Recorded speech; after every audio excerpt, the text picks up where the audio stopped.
Quadratics, page 6. We're going to do 1D.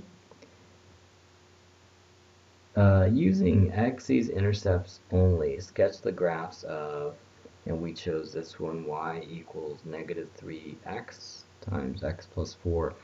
And they're giving you the quadratics or parabolas in this factored form because they want you to take advantage of that. Be easy on yourself. Now, do you remember in the investigations we did, if you want to have a form which directly shows you where the parabola crosses the x-axis, you're going to use the factorized form. For example, if you have x minus p, x minus q, then you know that p and q are the x-intercepts. So same thing here. You have y equals negative 3x times x plus 4. So the x-intercept here would be negative 4 or 0.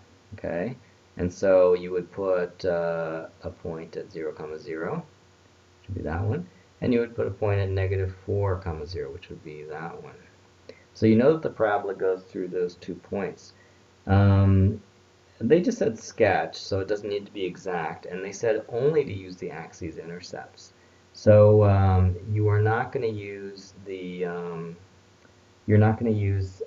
the other characteristics, like for example there's the a value there. You're not really going to use that. Now you can use the positive or negative here to say whether it opens up or opens down, and remember negative means it opens down.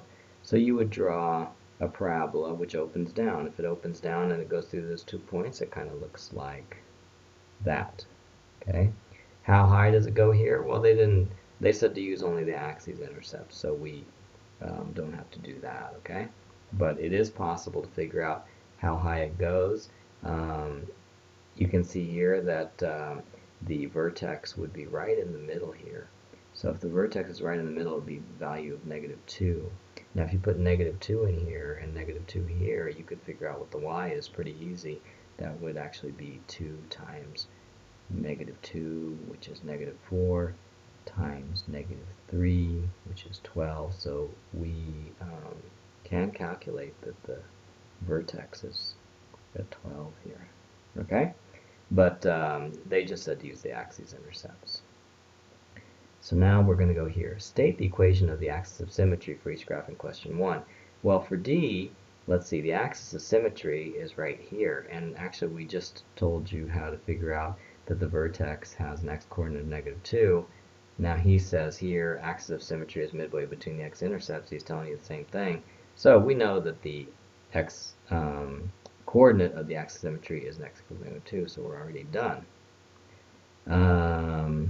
Number 3, match each quadratic function with its corresponding graph. We're going to do h.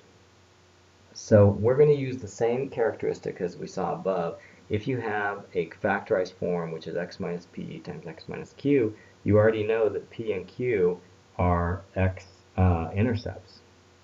So here we can already see that the 2 x-intercepts for h are going to be plus 1 and plus 4.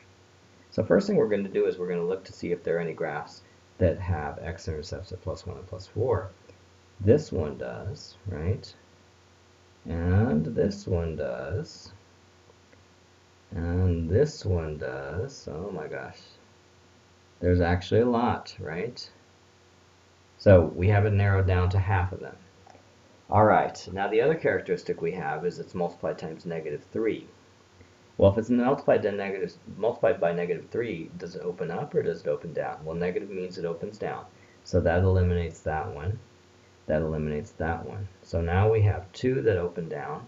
One of them crosses the y-axis at negative 4. The other crosses the y-axis at negative 12. Well, it's pretty easy to figure out what the y-intercept is, because if we put 0 in for x, if we put x equals 0 in there, we'll get the y value when x is 0, which is the y-intercept.